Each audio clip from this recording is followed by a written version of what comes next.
మేము రాజమండ్రి నుండి వచ్చాం. ముందుగా ఈ బుక్ ఫెయిర్ కండక్ట్ చేసి అందరికీ కొత్త కొత్త రచయితలకి ఇలా ఒక బుక్ లాంచ్ ఈవెంట్లో ఇంత పెద్ద స్టేజ్ మీద మా అందరికీ అవకాశం ఇచ్చినందుకు ముందుగానే ధన్యవాదాలు తెలియజేసుకుంటున్నాను కొంపెల్లి వెంకట్ గౌడ్ గారికి. అట్లే ఈరోజు మా బుక్ ఒకటే కాదు, పబ్లికేషన్స్ కూడా స్టార్ట్ చేశారు. తను ఇప్పటివరకే 2 పుస్తకాలు రాశారు. అంటే చాలామంది కొత్తగా రాస్తున్న వాళ్ళు సాహిత్యం మీద అభిమానంతోనో, వాళ్ళని వాళ్ళు రచయితలుగా చూసుకోవాలనో, వాళ్ళ కళని కళలా మిగల్చకుండా వాళ్ళ కళని తీసుకొచ్చి ప్రపంచానికి చూపించాలన్నా పబ్లికేషన్స్ అనేది ఎలా వెళ్ళాలి ఏంటి అనే ఒక సందిగ్ధంలో చాలామంది వెనకడుగు వేస్తారు. సో అలాంటి వాళ్ళ కోసం ప్రచురణలు కూడా స్టార్ట్ చేస్తే ఎలా ఉంటుంది, కమర్షియల్గానే కాకుండా జనాలకు అందుబాటులో ఉంటే ఎలా ఉంటుంది అని అతి చిన్న వయసులోనే తను ఆలోచించి పబ్లికేషన్స్ కూడా స్టార్ట్ చేశారు. అతని పేరు తాళ్ళూరి కార్తికేయ. అతని మొదటి పుస్తకం మదిమెచ్చిన మన్మధుడు, తర్వాత పుస్తకం కవ్వించే కథలు.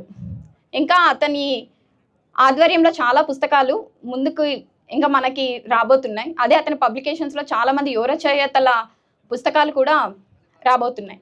ఆ పుస్తక ఆవిష్కరణకి మన మల్లికార్జున్ గారిని, అందరికీ తెలిసిన రచయిత, వచ్చి వేదికను అలంకరించవలసిందిగా కోరుతున్నాం.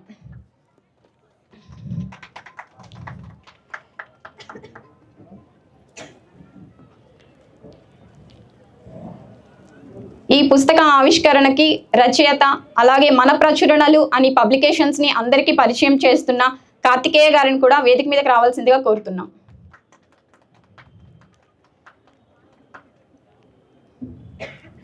అలాగే సాహిత్యం మీద అభిమానంతో అతి చిన్న వయసులోనే రచయితలు ఇప్పుడు పరిచయం అవుతున్నారంటే అది చాలా అభినందించాల్సిన విషయమే. మేము చదువుకునే రోజుల్లో అప్పటి నుంచి అనుకున్నా కానీ ఉద్యోగం వీటిలో పడి అసలు పుస్తకాలు ఎలా పబ్లిష్ చేయాలో కూడా తెలియని సందిగ్ధంలో మేము ఎన్నో సంవత్సరాలు వెనక ఉండిపోయాం. కానీ అతి చిన్న వయసులోనే 4 పుస్తకాలను ప్రచురించి తను చదువుతూ ఒక స్టూడెంట్గా ఉండి కూడా రచయిత్రిగా ప్రపంచానికి పరిచయం అయిన భానుగారిని కూడా రావాల్సిందిగా కోరుతున్నాను.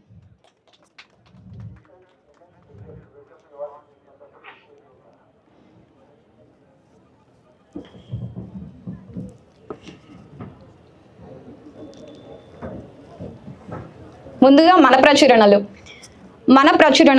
కథ మీది, ప్రచురణ మాది అనే ఒక ట్యాగ్ లైన్తో ఈ పబ్లికేషన్స్ని స్టార్ట్ చేశారు. దీంట్లో కథలు, కవితలు ఎవరికైనా అభిమానం ఉండేవాళ్ళు వాళ్ళు ఏదైతే అంశాన్ని వాళ్ళు ఎంచుకున్నారో, కొంతమందికి రాసే విధానం రాకపోవచ్చు, కానీ వాళ్ళ మదిలో చాలా ఆలోచనలు మెదులుతూ ఉంటాయి. వాటి కోసం వాళ్ళు ఎలా రాయాలని మదన పడుతుంటారు. మీరు ఈ పబ్లికేషన్స్ని అప్రోచ్ అయితే ఎలా రాయాలి అనే దగ్గర నుంచి మీ పుస్తకం మీ చేతుల్లో కవర్ పేజ్తో సహా దానికి సంబంధించిన టైటిల్ అన్నీ సజెస్ట్ చేస్తూ పుస్తకాన్ని మీ చేతిలో పెట్టే బాధ్యతగా మన ప్రచురణలు వాళ్ళు పబ్లికేషన్ స్టార్ట్ చేశారు.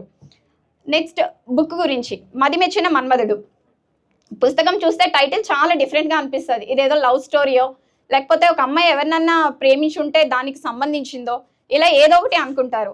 మదిమెచ్చిన మన్మధుడు అనేది చూడడానికి టైటిల్ ఎలా ఉన్నా అతను ఆ టైటిల్ చూసి చాలామంది పబ్లికేషన్స్ వాళ్ళు టైటిల్ ఇలా ఉంది ఏంటి అని చాలామంది ఆలోచించారు. కానీ ఆ ఆలోచన నుండే తనకి పుట్టుకొచ్చింది మన ప్రచురణలో అనే ఒక పబ్లికేషన్ స్టార్ట్ చేయాలని. అందుకని తన పుస్తకాన్ని అప్పుడేదో తనకున్న జ్ఞానంతోనో తనకున్న పరిస్థితుల వలన ఒక 100 పుస్తకాలతో బయటికి వచ్చిన కార్తిక్ ఈరోజు మన ప్రచురణల ద్వారా 500 పుస్తకాలను తను ప్రింట్ చేసి తన పుస్తకాన్ని తన ప్రచురణలలో మొదటి పుస్తకంగా మీ ముందుకు తీసుకొస్తున్నాడు. మదిమెచ్చిన మన్మధుడు అనేది టైటిల్ చూస్తే ఏమన్నా ఉంది, టైటిల్ డిఫరెంట్గా ఉన్నా అది ఎలా ఉంది అంటే ఒక అమ్మాయి ఒక వ్యక్తిని నమ్మితే తన పరిస్థితి ఎలా ఉంటుంది, చివరి వరకు కథ ఒక డిఫరెంట్ దాంట్లో తీసుకున్న రోల్స్ కానీ ఒక 2 అమ్మాయిల క్యారెక్టర్ మధ్యలోనే స్టోరీ అంతా ఉంటుంది. వచ్చే ప్రతి ఒక్కరూ అవకాశం ఎలా ఉంటారు, ప్రస్తుత పరిస్థితులు, సమాజం ఎలా చూస్తుంది, ఒక నిస్సహాయురాలైన ఆడపిల్లని సమాజం ఎలా తీసుకుంటుంది, తన అవకాశం ఎలా మార్చుకుంటుంది, తన ఆశపడిన వాళ్ళు తనకి నిరాశ ఎలా చూపించారు, ఇలా డిఫరెంట్ యాంగిల్స్లో అంటే మనకి తెలియని మనం చదువుతున్న ప్రతిదీ అంటే ఒక నవల అంటే హాయిగా చదువుకోవడానికైనా ఉండాలి, లేదంటే మన మనసుకు హత్తుకునేదిలాగా ఉండాలి. కానీ ఒక నవలను కూడా ఒక సినిమా లాగా సస్పెన్స్లో తన స్టార్టింగ్ నుంచి ఎండింగ్ వరకు చాలా ట్విస్టులతో ఆ నవల తీసుకొని వెళ్ళారు. అది కూడా తను ఒక పార్ట్ మాత్రమే రిలీజ్ చేసి మనందరికీ సస్పెన్స్ని ఉంచి సెకండ్ పార్ట్ని మళ్ళీ మదిమెచ్చిన మన్మధుడు 2 పుస్తకంగా తను రిలీజ్ చేయాలని అనుకుంటున్నాడు. సరే, తన పుస్తకం గురించి మనం తన మాటల్లోనే విందాం. కార్తికేయ గారి మాటలు. ముందుగా పుస్తకాన్ని మల్లికార్జున్ గారి చేతుల మీదుగా లాంచ్ చేయాలని.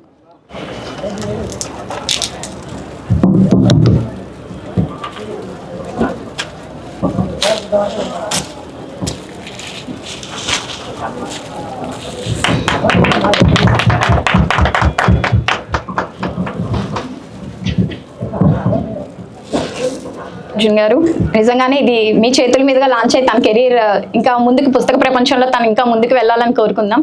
రైటర్ తన పుస్తకాన్ని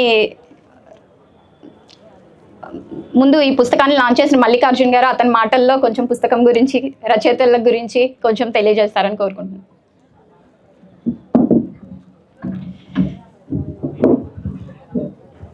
అందరికీ నమస్కారం. కంగ్రాచులేషన్స్ కార్తికేయ. నిన్ననే తను నాకు పుస్తకం తెచ్చి ఇది బుక్ ఫేర్లో లాంచ్ చేస్తున్నాం.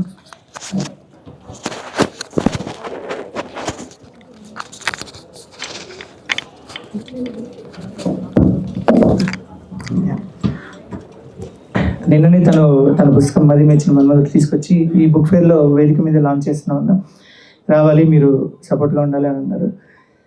నాకు చాలా ఆనందం వేసింది. అంటే చాలామంది రచయితలకి ఒక కళ, బుక్ ఫేర్లో వాళ్ళ పుస్తకాలు చూసుకోవాలనే కళ ఎంత ఇష్టంగా ఉంటుందంటే 2014-15 ఆ టైంలో నేను ఇక్కడికి రావడం మొదలుపెట్టినా.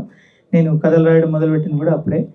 2017లో నేను గట్టిగా అనుకున్నాను, ఈ వచ్చే ఏడాది బుక్ ఫేర్కి నా పుస్తకం ఒకటి ఉంటే బాగుంటుంది అని. అట్లా కష్టపడి నేను నా సొంతంగా నేనే అజు పబ్లికేషన్స్ అని స్థాపించుకొని ఇరానీ కేఫ్ అనే బుక్ రిలీజ్ చేసుకున్నాను. అప్పుడు వచ్చిన ఆ ప్రేమ, అభిమానం అన్ని అప్పటి నుంచి ఇప్పటి వరకు నేను పొందుతున్న ప్రేమ, రచయితగా పొందే గౌరవం చూస్తున్నప్పుడల్లా ఒక బుక్ ఫేర్ చుట్టూ ఎన్ని కథలు ఉంటాయి కదా, ఎంత ప్రేమ ఉంటుంది కదా. రచయితల్ని కలవడానికి పాఠకులు ఎక్కడెక్కడి నుంచో రావడం చూస్తూ ఉంటాం కదా. అవన్నీ చూసినప్పుడు అనిపిస్తుంది ఆ బుక్ ఫేర్లో మన పుస్తకాన్ని చూసుకోవడం అనేది మాత్రం అల్టిమేట్ డ్రీమ్ చాలా మందికి. కార్తికేయ అది ఇవాళ ఫుల్ఫిల్ చేసుకున్నాడు ఆ డ్రీమ్ని. నాకు చాలా ఆనందంగా ఉంది. అండ్ తను సొంతంగా మన ప్రచురణలని మొదలుపెట్టి తన పుస్తకాలతో పాటు వేరే వాళ్ళ పుస్తకాలు కూడా ప్రచురించాలి, కొత్త వాళ్ళకి తను ఆల్రెడీ నేర్చుకున్న దారిని వేరే వాళ్ళకి, తను ఆల్రెడీ వేసుకొని ముందుకెళ్తున్న దారిని వేరే వాళ్ళకి కూడా పనికొచ్చేలాగా ఉంటుందని ఆ పబ్లిషింగ్ ద్వారా కొత్త రచయితలను పరిచయం చేశాను తను చెప్తున్నాడు. చాలా సంతోషంగా ఉంది. నేను ఇంకా ఈ పుస్తకం చదవలేదు, బట్ దాని గురించి చాలా విన్నా. తను చెప్తుంటే తను చాలా ఎంతో ప్రేమతో ఈ పుస్తకాన్ని తీసుకొచ్చినట్టయితే కనిపిస్తుంది. నేను మన ప్రచురణలకి ఈ మది మెచ్చిన మన్మధుడు పుస్తకానికి శుభాకాంక్షలు తెలియజేస్తున్నా. ఖచ్చితంగా ఈ పుస్తకం తనకి ఎంతో మంది పాఠకుల ప్రేమని ఇస్తుందని, దాని ద్వారా వచ్చే బుక్ ఫేర్కి మళ్ళీ ఇంకో పుస్తకంతో అలా వస్తూ కొన్నేళ్లలో తను బెస్ట్ సెల్లర్ రైటర్గా అండ్ ఎంతో మంది పాఠకుల అభిమానం పొందే రచయితగా నిలబడతాడని నేను ఆశిస్తున్నా. అందరికీ ధన్యవాదాలు.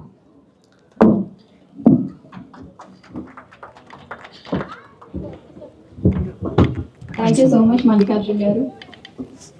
ఇలా బుక్ ఫేర్ కంటే మేము ఎక్కడెక్కడి నుంచో దూరం నుంచి వచ్చేస్తాం. మాకంటే ఇక్కడ ఏం ప్లాన్స్ ఉండవు, ఎవరు వస్తారో తెలియదు, ఎవరిని పిలిచాలో తెలియదు. కానీ తను పిలవంగానే మీరు వచ్చి మీ చేతుల మీదుగా ఈ కార్యక్రమాన్ని ప్రారంభించినందుకు చాలా ధన్యవాదాలు. అలాగే ఈ పుస్తకం గురించి, కార్తీక్ గురించి భానుగారి మాటల్లో మనం విందాం.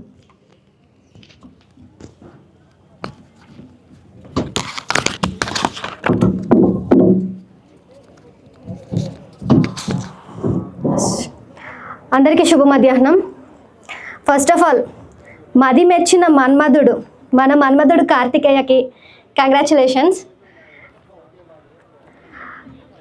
ఈ ఫస్ట్ బుక్ నేను చదివాను, సెకండ్ బుక్ ఎప్పుడొచ్చింది అని అడిగాను. అప్పుడు డిసెంబర్, ఇప్పుడు డిసెంబర్. గ్యాప్ తీసుకున్నా సరే లేటెస్ట్గా మంచి వర్షన్తో ఆ టైటిల్ పేజ్ చూడడానికి ఎంత బాగుందో, ఎంత అట్రాక్టింగ్గా ఉందో, లోపలి వర్డ్స్ కూడా అంతే అట్రాక్టింగ్గా ఉన్నాయి. మీకోసం ఒక 2 లైన్స్ నేను చదివి వినిపిస్తాను. నటించే వాళ్ళకి వాళ్ళ ప్రాణం ఉన్నంత వరకు ప్రేమించడం రాదు, ప్రేమించే వాళ్ళకి వాళ్ళ ప్రాణం తీసినా కూడా నటించడం రాదు. చూసారా, నిజంగా ఒక మనిషిని ప్రేమిస్తే ప్రాణం ఇవ్వాలి అనిపిస్తుంది, ప్రాణం తీయాలి అనిపించదు. ప్రాణం తీస్తే ప్రేమ ఎందుకు అవుతుంది? అలాగే ఒక ఆడపిల్ల ప్రేమని సంపాదించడం అంత చిన్న విషయం అయితే కాదు. ఒక మనిషి మన కోసం ప్రాణం ఇచ్చేంత ప్రేమని పెంచుకోవాలి అంటే వాళ్ళకి మనం ఎన్ని ఎఫర్ట్స్ పెట్టాలి, ఎన్ని ఎఫర్ట్స్ పెడితే వాళ్ళకు మనం అది నచ్చేది నచ్చంది పక్కన పెడితే ఒక మనిషి మనసులో మనకు స్థానం రావడం అనేది చాలా గొప్ప విషయం. అది సంపాదించడం మేబీ పూర్వ జన్మ సుకృతం అనుకోవాలో లేకపోతే అదృష్టం అనుకోవాలో. అండ్ చూపులకి అర్థాలు తెలుసుకోవాలంటే కళ్ళతో చూస్తే చాలదు, ప్రేమ కూడా కావాలి. నిజమే కదా? కళ్ళతో చూస్తే ప్రేమ ఎట్లా తెలుస్తుంది? ఒక మనసుతో, మన మనసుతో ఆ పర్సన్ని ఆరాధిస్తే నిజంగా ఆ మనిషి మీద మనకున్న ప్రేమ అనేది తెలుస్తుంది. ఈ బుక్ గురించి మాట్లాడాలి అంటే తను ఏం ఆలోచించి రాశాడో నాకైతే తెలియదు, కానీ ఒక రియాలిటీని, నిజంగా ఈ సమాజంలో జరుగుతున్న వాస్తవికతని మనకి ఈ పుస్తకంలో చూపించాడు. కుదిరితే కాదు, కుదుర్చుకొని మీరందరూ ఒక్కసారి చదవాలని నేను కోరుకుంటున్నాను. మనం ఎన్ని రచనలు చేసినా, ఎన్ని కొటేషన్స్ రాసినా అవన్నీ రేపో మాపో పోతాయి. ఎలా ఫోన్ పాడైపోతాయో లేకపోతే ఏదో ఒక విధంగా పోతాయి. బట్ వాటన్నిటినీ ఒక పుస్తకంలోకి తీసుకురావాలి అంటే ఎన్నో ప్రాబ్లమ్స్ని ఫేస్ చేయాలి, ఎన్నో సమస్యలని ఎదుర్కొని ఒక స్టెప్ తీసుకొని తీయాలి. అంటే అది ఎలా అంటే ఒక అమ్మ బేబీని కనడానికి పురిటి నొప్పులు పడినప్పుడు మళ్ళీ ఇంకొక పునర్జన్మని ఎత్తినట్టే ఒక రచయిత ఒక పుస్తకం తీయాలి అంటే సేమ్. ఒక పుస్తకాన్ని బయటకు తీసుకురావడానికి ఒక రచయిత ఎన్ని పురిటి నొప్పులను ఎదుర్కొంటాడు అంటే మాటల్లో చెప్తే తెలియదు. నువ్వు ఒక రచయిత అయ్యి నువ్వు రాసిన ఒక 4 కవిత్వాలనో లేకపోతే 4 కొటేషన్స్నో ఒక పుస్తకంలాగా మార్చి చూడు, అప్పుడు తెలుస్తుంది. మనం రాసిన ఈ కష్టమో ఇష్టమో ఏదైనా సరే ఈ అక్షరాలన్నీ ఒక పుస్తకంలోకి రావాలి అంటే నిజంగా ఆ సరస్వతి అనుగ్రహం ఎంత ఇంపార్టెంటో, రచయిత ఎఫర్ట్స్ ఎంత ఇంపార్టెంటో, దానికి సహకరించే ప్రకృతి, స్నేహితులు, ఫ్యామిలీ కూడా అంతే ఇంపార్టెంట్. బట్ చాలామంది విషయంలో ఏం జరుగుతుంది అంటే ఫ్యామిలీ సపోర్ట్ ఉన్నా ఒక స్టెప్ తీసుకోలేని సిచ్యువేషన్, మేబీ ఫినాన్షియల్గా సపోర్ట్ ఉన్నా ఫ్యామిలీ పరంగా సపోర్ట్ ఉండదు. ఇలా ఒక్కొక్క రచయిత ఒక్కొక్క ప్రాబ్లమ్ని ఫేస్ చేస్తూనే ఉంటారు. అనేక విధాలుగా ఎదురయ్యే సమస్యలను పరిష్కరించుకుంటూ ముందుకు వెళ్తేనే ఒక పుస్తకాన్ని మనం తీయగలం. మన కార్తిక్ కూడా చేసింది అదే. ఎడిషన్ 1, 2 కలిపి మదిమెచ్చిన మన్మధుడు, ఇది మంచి క్లిక్ అవ్వాలని, అలాగే ఇంకెన్నో రచనలు మీ కలం నుంచి రావాలని, ప్రజెంట్ జనరేషన్కి మీ రచనలు మోటివేషనల్గా ఉండాలి అని నేను మనస్ఫూర్తిగా కోరుకుంటున్నాను. Once again congratulations Karthik. ఇంకొక సంవత్సరం తిరిగేలోపు నీ పేరు మారిమోగిపోవాలని మనస్ఫూర్తిగా కోరుకుంటూ ఆల్ ది బెస్ట్.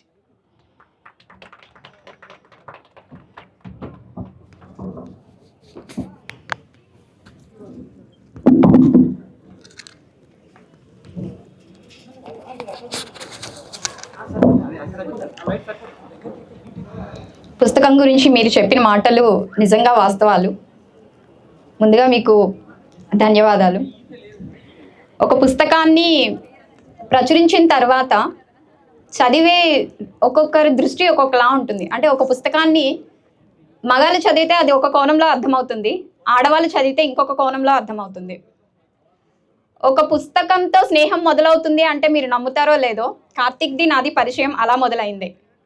తన పుస్తకం చదివినప్పుడు అసలు అంత చిన్న వయసులో కళ్ళకు కట్టినట్టుగా అన్ని సంఘటనలను తను ఎలా రాశాడా అనే విషయం అర్థం కాలేదు.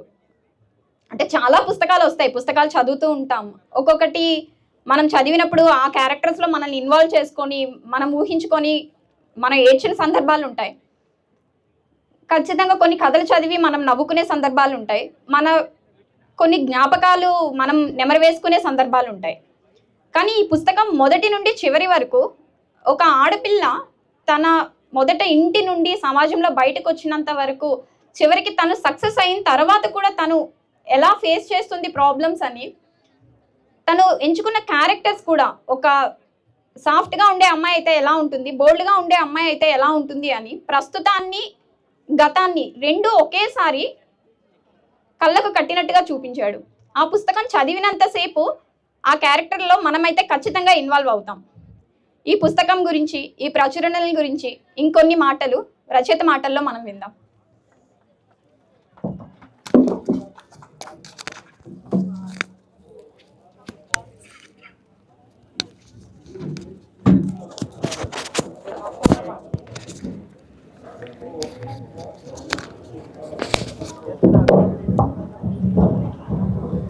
ముందుగా ఇక్కడ పుస్తకావిష్కరణకి అవకాశం ఇచ్చిన హైదరాబాద్ బుక్ ఫేర్ వాళ్ళకి, సాహిత్య కళాభిమానంతో ఇక్కడికి పుస్తకావిష్కరణకి ఇచ్చేసిన మల్లికార్జున అన్నకి, సౌజన్య మేడం గారికి, భాను గారికి ధన్యవాదాలు.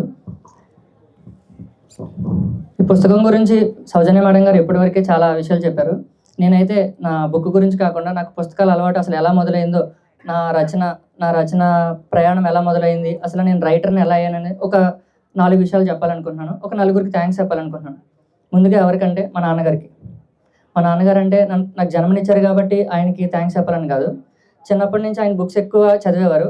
చదువుతూ ఉంటుంటే ఈయనేంటి పుస్తకాలు ఎన్ని చదువుతున్నాడు ఏంటి అనుకునేవాడిని. కానీ ఒకరోజు నా 10th క్లాస్లో అనుకుంటా, ఒకనొక రాత్రి ఆయన పక్కన పడుకుని నాకు కార్తికేయ నా పేరు ఎందుకు పెట్టావు నాన్న అని అడిగాను.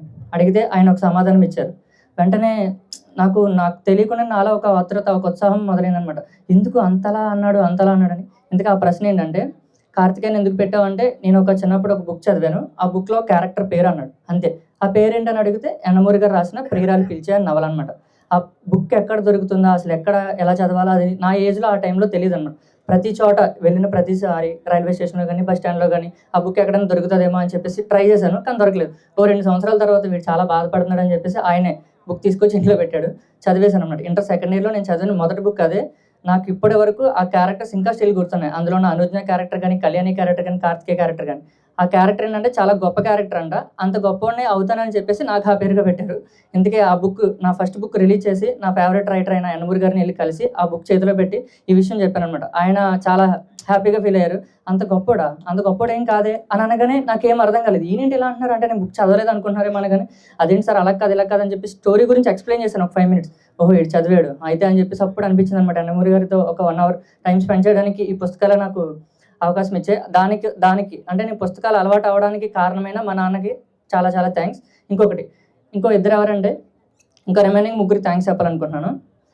నేను చిన్న కథలు రాసేవాడిని. చిన్న కథలు చాలా బాగున్నాయి, చాలా నవ్విస్తున్నాయి, చాలా కంటెంట్ ఉంటుంది, ఇలా పెద్ద రైటర్ అవుతాడేమో అని చెప్పేసి ఒక 4 నన్ను చాలా ఎంకరేజ్ చేశారు. వాళ్ళు ఎవరంటే హేమ, గీత, రమ, దుర్గ. వీళ్ళ 4 బాగా రాస్తున్నాడు వీడు చిన్నపిల్లడు అంటే, లైక్ వాళ్ళ 4 అమ్మాయిలైనా సరే ఒక అక్కగా, ఒక అమ్మగా, ఒక చెల్లిగా ఇలా ట్రీట్ చేసి, నన్ను బాగా రాస్తున్నావు, ఇంకా మంచిగా రాయి, పుస్తకాలు కూడా రాయాలనేసరికి బుక్ ఎవరు రాస్తారో, పెద్ద రైటర్ రాస్తారో అన్న స్టేజ్లోంచి నేను పుస్తకం రైటర్గా మారడానికి వాళ్ళే నాకు కొంచెం నాంది వేశారు. వాళ్ళ 4 థ్యాంక్స్ చెప్పాలనుకుంటున్నాను. ఇంకొకటి ముఖ్యమైన వ్యక్తి మా తాతయ్య గారు. మా తాతయ్య గారి పేరు మోహన్ రావు గారు. నేను అసలు బుక్గా ప్రచురించడానికి, బుక్గా ప్రింట్ చేయడానికి, పుస్తకంగా రావడానికి ఆయనే కారణం. చిన్న కథలు రాస్తూ ఉంటే మా అమ్మగారు, ఇంట్లో ఎవరైనా సరే సపోర్ట్ చేయరనమాట. కథలు రాస్తున్నావు, ఈ రోజుల్లో ఎవరు చదువుతున్నారు పుస్తకాలు, అందరూ సినిమాలు, ఇది అంటున్నారు అది అంటున్నారు, జాబ్ చేసుకో, ఏదైనా గవర్నమెంట్ జాబ్ తెచ్చుకో, ఇట్లాంటివి చెప్తారు. కానీ పుస్తకాలు రాస్తున్నారంటే ఎవరు సపోర్ట్ చేయరు. మా ఇంట్లో అసలు చేయరు. మా అమ్మ అయితే పుస్తకం 30 pages చదివి బుక్ చదివి పక్కన పడేసి నువ్వేం రాసావని. అంటే తల్లికి ఎప్పుడు కొడుకు హీరోనే కదా, ఇంకెంతలా ఇంప్రెస్ చేసినా కూడా హీరోనే, ఇంకా జీరోగా అవ్వడు కాబట్టి అమ్మగారిని ఇంకా ఇంప్రెస్ చేయలేకపోయాను. మా మమ్మీ ఏమన్నారంటే, మీ తాతలో నువ్వు కూడా స్టోరీస్ రాస్తావా, చిన్న కథలు రాస్తావు, నువ్వు కూడా రైటర్లో మారిపోతావు ఏంటి, ఇలా పిచ్చి రాతలని తిట్టిందనమాట. తాతయ్య స్టోరీస్ రాసేవాడా? నాకు అప్పటి వరకు తెలియదు మా తాతయ్య రైటర్ అని. ఇలాగే బుక్ గురించి పబ్లిష్ చేయలేక, అందరిని అడిగి డబ్బులు లేక ప్రింట్ చేయలేకపోయాడు అని చెప్పేసి నాకు ఆ విషయం తెలిసింది. అప్పుడు మా తాతయ్య గారు రాసిన పేపర్లు అవన్నీ ఒక 10-15 పేపర్లు చూశాను. ఆయన రాసిన వొకాబులరీ కానీ, పదాలు కానీ అవన్నీ నాకు చదవగానే ఇంత గొప్ప రైటర్ మా తాతయ్య అని, ఆయనకి ఏదైనా చేయాలనిపించింది. ఒక బుక్ ప్రింట్ చేసి ఆయనకి డెడికేట్ చేస్తే ఆయన చాలా హ్యాపీగా ఫీల్ అవుతారు. పుస్తకాలు ఎక్కడున్నా ఆయన ఉంటారని నేను నమ్ముతాను. అంత ఇష్టం అనమాట. ఆయన రాసిన ప్రతి పదాలు, ఆ వొకాబులరీ నేను పూర్తిగా చివరి స్టేజ్లో కూడా నేను అంత వొకాబులరీ నేర్చుకోలేనేమో, అంత బాగా రాస్తున్నారు ఆయన. సో మా తాతయ్య గారికి ఇక్కడ ఉన్నారు, చూస్తున్నారు కూడా, అది నేను నమ్ముతున్నాను. ఆయనకు కూడా మనస్ఫూర్తిగా థ్యాంక్స్ చెప్తున్నాను. ఇక చివరిగా ఆల్మోస్ట్ 1 year అయింది నేను రాసిన తర్వాత రైటర్కి బ్లాక్ అనేది ఎవరికైనా అడ్డుపడుతుంది. ఆల్మోస్ట్ కలం ఆగిందంటే వాడి కాలం ఆగిపోయినట్టే రచయితకి, నా దృష్టిలో అది. అలా ఆగిపోయిన తర్వాత సౌజన్య మేడం గారే, ఇలా బాగా రాస్తున్నావు, ఎందుకు ఆపేసావు, ఇది అది కాదని చెప్పేసి కొంచెం మోటివేట్ చేస్తారు. ఆ మేడం గారు కూడా స్పెషల్గా థ్యాంక్స్, చాలా థ్యాంక్స్ మేడం. మీ వల్లే మళ్ళీ రీరైటర్ అవుతున్నాను నేను. సో ఈ నలుగురు నా జీవితంలో ముఖ్య కారణం అనమాట. ఇది ఇప్పుడు బుక్ పబ్లికేషన్ గురించి, పుస్తకం గురించి బుక్ చదివిన తర్వాత మీరే మాట్లాడతారు. ఒక బుక్ ఎందుకు చదవాలంటే నేను 4 మాటల్లో చెప్తాను. ఒక ఆడపిల్ల జీవితాన్ని కళ్ళకు కట్టినట్లు చూపిస్తాను. ఎవరు నమ్మాలో ఎవరు నమ్మకూడదో, డబ్బు ఎంత ప్రాముఖ్యత చూపిస్తుందో, సిచ్యువేషన్స్ ఎలా మారుతాయని కంప్లీట్గా దాని గురించి ఒక 15 రోజులు అన్నం తింటున్నా, స్నానం చేస్తున్నా, ఏం చేస్తున్నా కథ గురించి, క్యారెక్టర్స్ ఏదో ఒకటి చేయాలి ఒక్క ఐడియా తట్టింది. అంటే ఒక ఐడియా జీవితాన్ని మారుస్తుందో లేదో నాకు తెలియదు, కానీ ఈ కథ గురించి అయితే ఒక ఐడియా స్టార్ట్ అయ్యి ఒక కథగా రాశాను. ఆల్మోస్ట్ 6 months టైం పట్టింది. రాయడానికి అయితే 30 days, కానీ చిన్నగా సీన్స్ ఎక్స్ప్లెయిన్ చేసి చాలా టైం పట్టింది. ఒక 6 నెలలు. ఒక తల్లి 8 నెలలు 9 నెలలు కష్టపడితే బిడ్డ పడుతుంది కదా, నాకు 6 నెలలు పట్టింది కథ రాయడానికి. సో ప్రాపర్గా అయితే ఇప్పుడు బుక్గా మీ రూపంలో ఉంది. దాని వేల ఎంతో కాదు, 150 rupees. పబ్లికేషన్గా పెట్టడానికి రీజన్ ఏంటంటే దాంట్లో డబ్బులు వస్తాయనో లేకపోతే ఇలా నా బుక్స్ పబ్లిష్ చేసుకుందామనే ఉద్దేశం కాదు. కొత్తగా రచయితలకి రాసిన పుస్తకాన్ని ప్రింట్ చేసి పుస్తకం రూపంలో తీసుకురావడానికి ప్రస్తుతం అయితే చాలా కష్టం. వాళ్ళ దగ్గర డబ్బులు ఉండవు, లేదంటే కథ మంచిది ఉంటుంది. సో వాళ్ళ గురించి ఎంకరేజ్ చేద్దామనే ఉద్దేశంతో పెట్టింది. ఒక 10 books అలా అయిన తర్వాత పబ్లికేషన్ గురించి మాట్లాడితే బాగుంటుంది. అందుకే నేను ఇంకేం మాట్లాడదలుచుకోలేదు. ఇక్కడతో అయితే ముగిస్తున్నాను. Thank you madam. మళ్ళీ మరొకసారి మల్లికార్జున గారికి ధన్యవాదాలు. మేడం గారిని కూడా 2 నిమిషాలు మళ్ళీ మాట్లాడమన్నాను. పబ్లికేషన్ గురించి మాట్లాడచ్చు.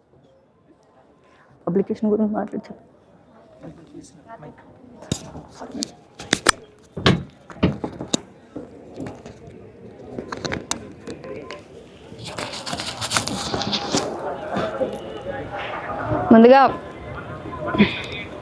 మైక్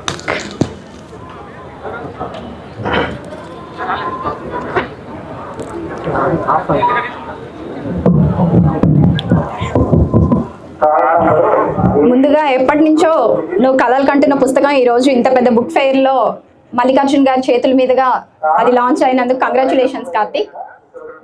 పుస్తకాలు ఒక 10వ 15వ ప్రచురణ అయిన తర్వాత నేను మాట్లాడతాను పబ్లికేషన్స్ గురించి, అంతవరకు మాట్లాడను అనుకోవడం మేబీ అది నీ గొప్పతనం అయి ఉండొచ్చు. అసలు పబ్లిష్ చేయాలి పుస్తకాలు అన్ని ఆలోచన నీకు రావటమే నువ్వు ఆల్రెడీ జీవితంలో సక్సెస్ అయినట్టు. ఎందుకంటే చాలామంది లైఫ్లో డబ్బులు లేక కొంతమంది పుస్తకాలు ప్రచురించడం ఆగిపోతారు.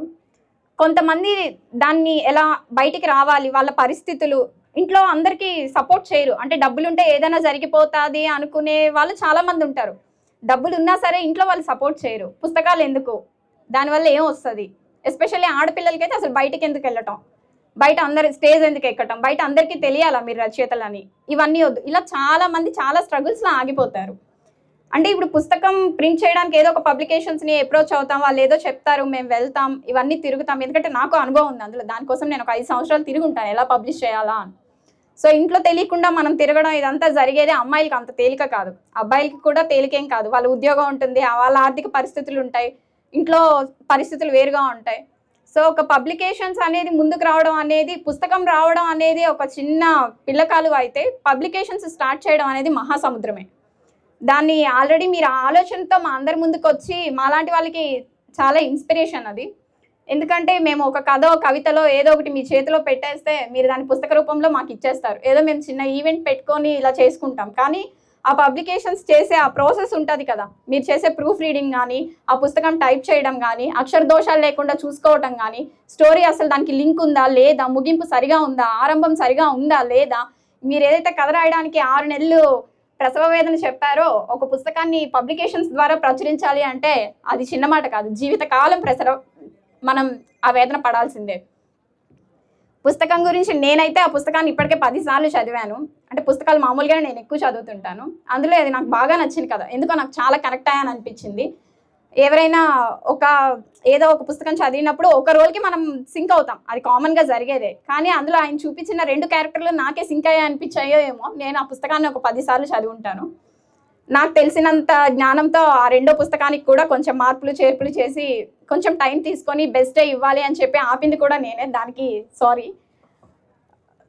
అందుకని ఇంకా నీ ప్రచురణలకి ఎలాగో నీ మల్లికార్జున్ గారు, భాను ఇలాంటి వాళ్ళు ఆల్రెడీ ఉన్నారు, తెలిసిన వాళ్ళు ఉన్నారు కాబట్టి వాళ్ళందరి సహాయంతో నువ్వు ఇంకా మరిన్ని పుస్తకాలు ప్రచురించి నీ పబ్లికేషన్సే పేరు తీసుకురావటమే కాకుండా మాలాంటి ఎక్కడో ఉండిపోయిన రచయితలకి కూడా నీ పబ్లికేషన్స్ ద్వారా పుస్తక ప్రపంచానికి పరిచయం చేస్తావని మనస్ఫూర్తిగా కోరుకుంటూ ఇక్కడికి విచ్చేసి పుస్తక ఆవిష్కరణ చేసిన మల్లికార్జున్ గారికి మరోసారి హృదయపూర్వక ధన్యవాదాలు తెలియజేసుకుంటున్నాను. భాను గారికి కూడా ధన్యవాదాలు తెలియజేసుకుంటున్నాను. ఓపికగా మా మాటలు ఎవరో పరిచయం లేకపోయినా చాలామంది వచ్చి కూర్చొని ఇంతసేపు విని మమ్మల్ని ఆదరించినందుకు అందరికీ మరోసారి మనస్ఫూర్తిగా కార్తిక్ తరపున నా తరపున ధన్యవాదాలు తెలియజేసుకుంటూ ఇక్కడితో ముగిస్తున్నాను.